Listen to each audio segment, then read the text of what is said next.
Hello, it's Jeffrey with Real Nifty Vintage, and today I wanted to go over my antique booths. So it's been a while since I have talked about these, the numbers, how much I've been making, but I do have my check here, the little paper that they give me at the end of the month that tells me how much I've made in the 3 spaces that I have. So I do have 3 separate antique booths, and they are 8 feet by 8 feet squared, and I now have 3 of them. So originally I had the one, and this was, I guess, about 2 years ago. So I'm surprised it kind of went so quickly, but I got my first booth, and they charge at the mall that I'm in $80 for an 8 by 8 booth. So I had that booth for a while, and it was working out well. I was making anywhere between well, $150 to, let's say, $300 for the one space that I had. And then after a while, I decided that I wanted to expand and get another booth, and I did. And with the 2 booths, I was doing about $500 to $600 a month. And then eventually I decided that I wanted another booth, a third. So here we are with 3 booths. And so it's only been about 3 months that I've had the 2 booths. So I'm gonna backtrack. The figures I'm about to tell you are for last month, but I never did a video on the month prior to that. So I have June's numbers here. The month before that, May, would have been, I didn't talk about it. So May, I actually did really well. And then I remember the last video I did reporting about the booth, I was like, oh, I'm failing. It was sort of like a, what do they call that, Chicken Little, or yeah, the sky is falling syndrome. The month before last month, May, I did about $900 worth of sales. So I will say that I don't make and take a check home for $900. That is $900 gross. After that number, you subtract your booth rent, your cost of goods, your commissions, and all of that, and what you're left with is the profit. So I don't actually have those tags with me. I have last month, June. So what I'm trying to say is, for the last 2 months, here's the numbers. So May, really strong, did like $900 worth of sales. June, last month, what did I do? 843, really, really good. So like I said, that's for 3 spaces, and that's good for me and the mall that I'm in. And it just depends on where you are and the demographics, and you know, every mall is going to be different, and it depends on how often the mall is open and where they're located and all of that. So what I'm giving currently in my mall is a whole bunch of tags. So these are the tags that I get back at the end of the month. These are the tags that I write out and I put on everything. So there is a lot of them here. So I do get them back currently. And so if you ever watch my previous videos, I go through and I tell you every single thing that's sold. I'm not gonna do that in this video because it gets a little monotonous, and I don't have picture examples of the things that sold. And by the way, if you wanna see Stella, she is with me. I will show that at the end. I'll just kind of put her on screen, but I don't wanna get off topic. So I do get my tags back, but the only caveat, and the problem is, I do have 3 spaces, but I don't have them really organized in 3 separate way. I have been starting to theme out my booth. So the first booth that I themed out, I made it look like a 1950s kitchen with the checkerboard tile, and I have a video on this if you're wondering. But it looks like a 1950s kitchen. It's really cool. And then just recently, I touched upon it a while ago and never followed up, but I did pretty much get the next booth done. So the other booth that I wanted to theme out, it's in the corner of the mall. It kind of has like a strange looking angle for the ceiling because it's an old bowling alley. So I decided to make that look like an old barn. So as if you're inside the barn, really cool. What I did for that one is I got a floor that looks like, actually I'm forgetting now, what did I do? Oh, it's like old wood plank, like, and it's a piece of laminate. Is that right? Laminate, linoleum? It's like the one in a roll. Linoleum, I guess it would be. And it's just this big roll, and they cut it down for you. We've got it at Menards. And So that was like, I don't know how much that was. It was like 100, 150 maybe for the flooring. That makes a big difference. Now, I want to say that it really helps transform the space. So if you're thinking about it and you're looking at your booth and you're trying to make it look unique and eye-catching, think about the floor, because it's a space that I think a lot of people don't think about, and the ceiling. So if you have a ceiling involved, think about that too, not just your walls.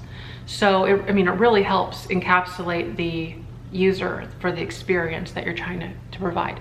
So in the corner booth, I was able to take advantage of the floor and the ceiling partially in this case, because it is like lower in a certain spot. So for the ceiling, what I did is I got this wallpaper that's made to look like wood plank as well.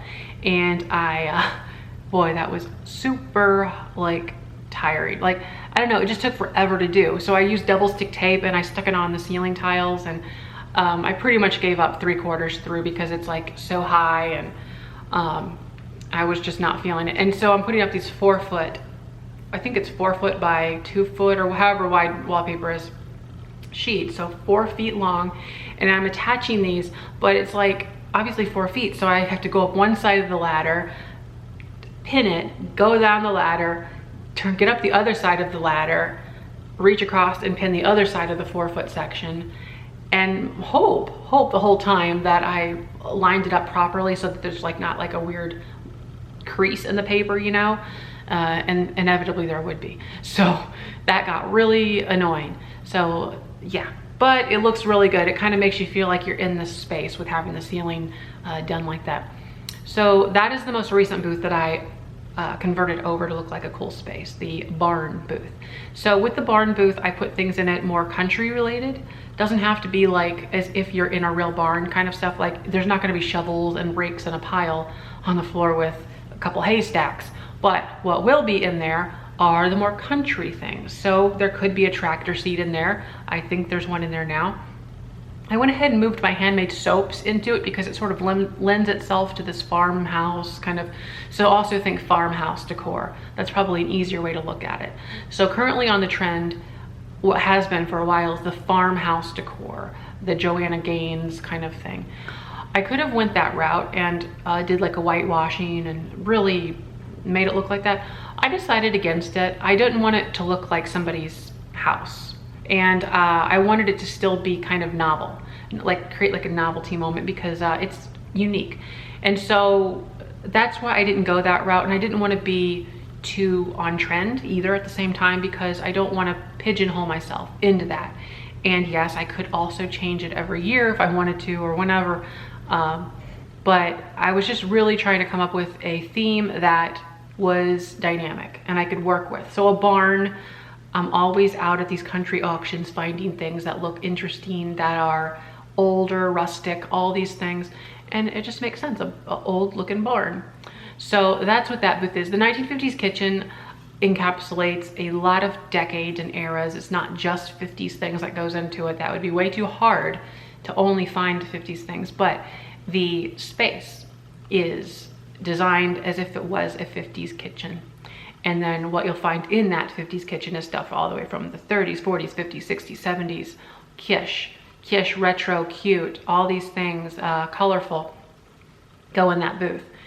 And so that's a really fun booth for me, and I really enjoy that one. The very first booth that I had also has a floor in it. So actually right now, all 3 booths have custom floor, like a sheet of something. The 50s booth is actually tiles. I put tiles down, non-stick. They're not stuck on. They're just kind of sat in place so that they're not permanent really. And then the front row of them that kind of leads to the hall, the aisle, I put sticky tack tape, sticky tack. That's what it's called. The stuff you'd stick on the wall, that sticky stuff. And so it keeps it implanted well. Hi, Stell, how you doing? So that is what I did for the flooring. So the very first booth that I got, I did put a floor down for that one too.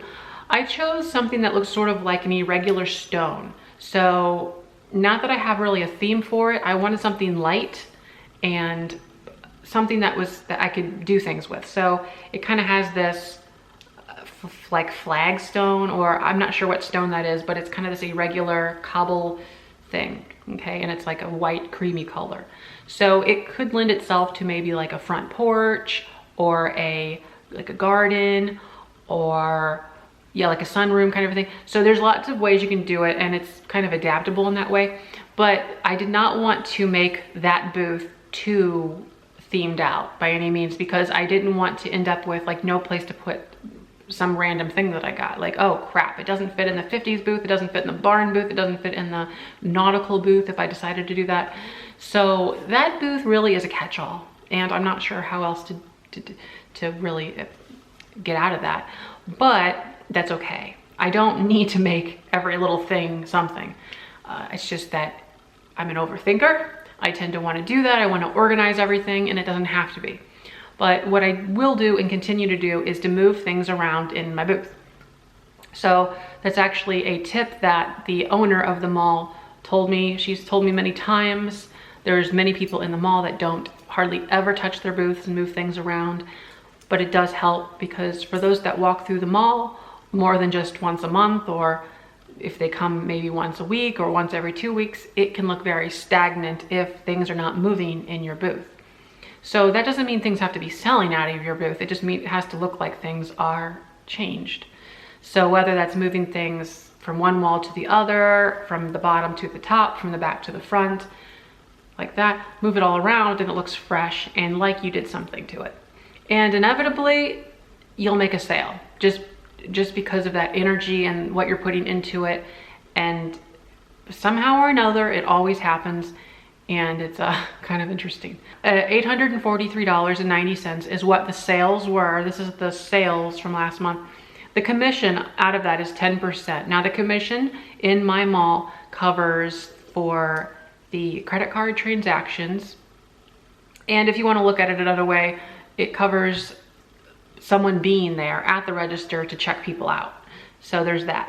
And then the rent in my mind covers the rent, the utilities, all of the kind of the structural aspect of having a space. So the commission is, I think, pretty standard across the board. I think every mall has a commission, and it's like 10% usually. So that means after all of that, I received a check for $759.51.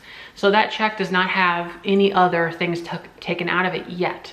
So I will receive that check. Then as a business owner, I start subtracting my expenses from it. My expenses is booth rent. That's an itemized item. It's not taken off for me. I would imagine maybe some malls do that. They'll just take what you owe them out of what they owe you, and then you've got a lesser amount of a check. But I prefer it this way because I can itemize and I can write things off in QuickBooks that way. So I received a check for $759.51. So I did go back through and I broke down some things, and I touched on this earlier. So all my tags feature this little stamp on the back, and what this stamp is, it's my booth number. So that is the number that shows up for all of my tags that are, if they're purchased in 2 of my booths. The third booth, if you buy something in there, it's a completely different tag. It's this tag. So if you bought something in that one, you know quickly, you know, right there, what it is. So what I like to do is go through and isolate which booths did what. So I went through, counted everything up.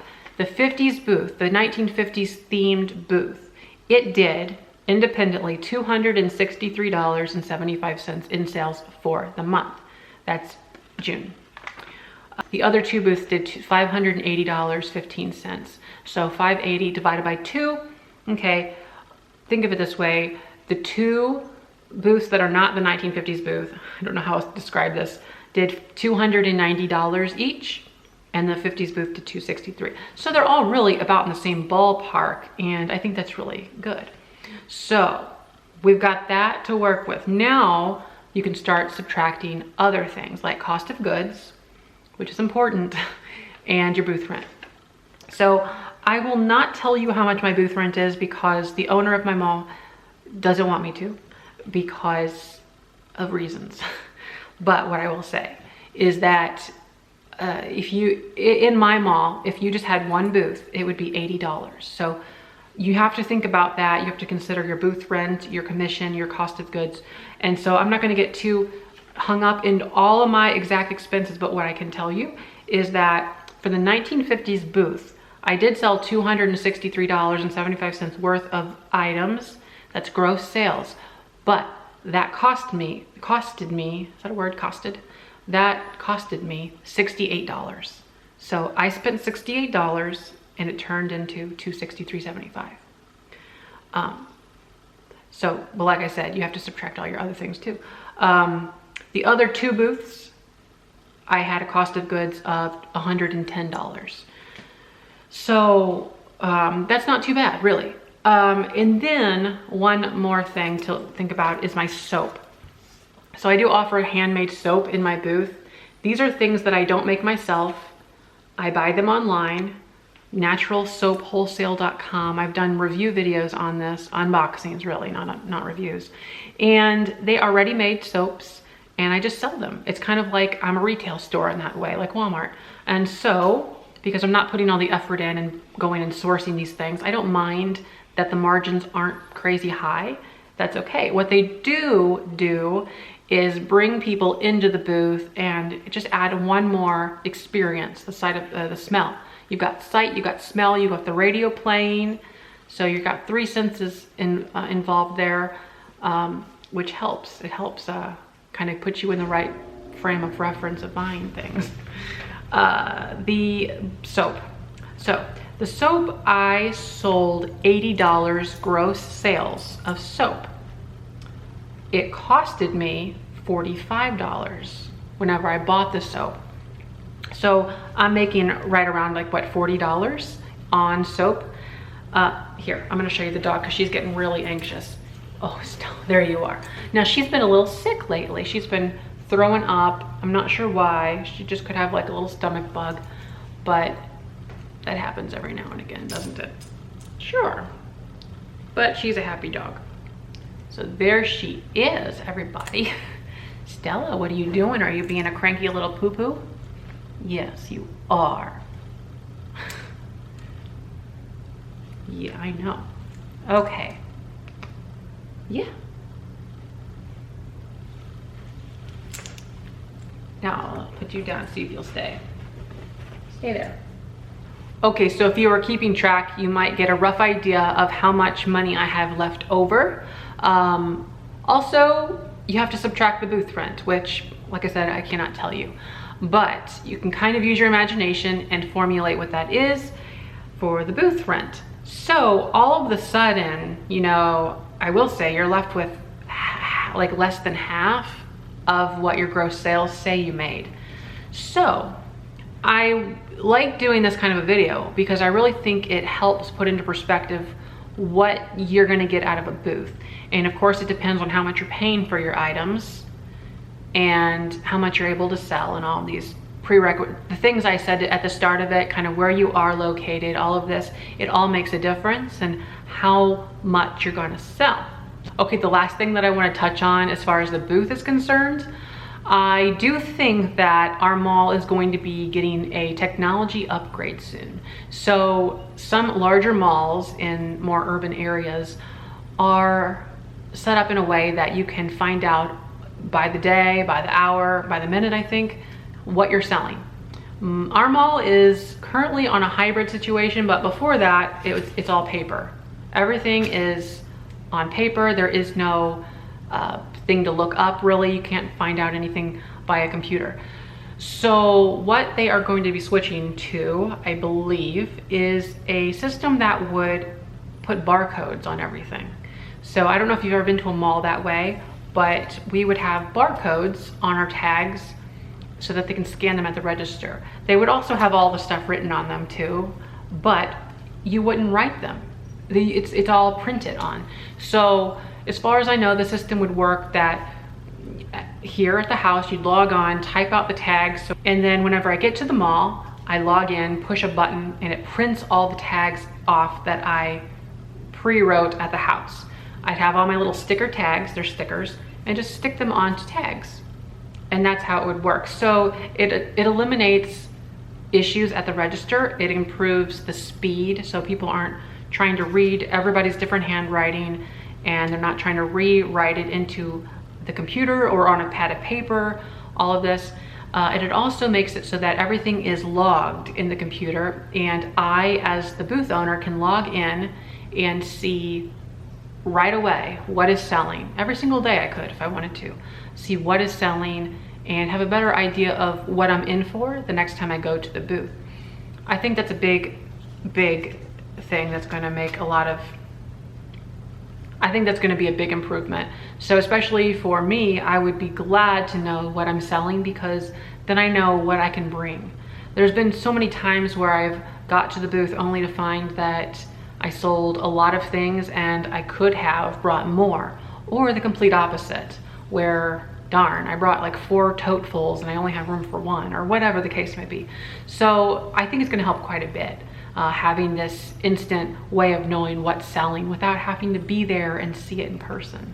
The reason I have the spaces in the mall that I do here locally, it's just one more way for me to sell things easily, that I don't have to put in a whole bunch of extra steps for something that's gonna cause me a lot of problems, whether it's huge and bulky to ship, or it's just $2 or $3 and I don't want to sell that online because that would be a waste of time, or whatever the case may be. There are reasons to sell locally, and I have gotten comments about selling on Facebook Marketplace. Now, let me try to put this into perspective. I don't want to have to deal with all of these people. There's a lot of tags here. So if I was listing all these things, so here we are again talking about listing, because you have to list them on Facebook Marketplace. That's more time involved. I can bet you it's going to take me more time to list it and price it and put it on the marketplace than it would be to write the tag and stick it on there. Then anytime somebody has a question or wants to meet with you, and that's a big thing, trying to orchestrate all this stuff. Imagine trying to orchestrate all this every single month. There's still more on the table. No, not at all. So I like the booth in that set it and forget it mentality, where you can just sort of put the thing there and let them come to you, and if they want to buy it, they can buy it, whatever. And then you show up schedule yourself once a week. I like that. I don't like trying to micro schedule all these people. This would be nuts to try to deal with all these separate tags and items. So it is, yeah, I'm just like, I'm not going to list something on Facebook Marketplace for $4.95, $4.95, for $6.50, for, let me just throw out some, $3.50, $9.95, $3.50, $8.95. See, a lot of this stuff is not worth my time trying to, you know, go like this on Facebook Marketplace, but it is worth my time to throw it in the booth, let somebody get it. So I will wrap that up there. I hope I did a good job in explaining this. If there's anything that you want me to talk about more in depth, let me know in the comments below, because I will. I just have to compile whatever information I need. And I will end it there. So thanks for watching, and don't forget to like, comment, and subscribe. Bye-bye.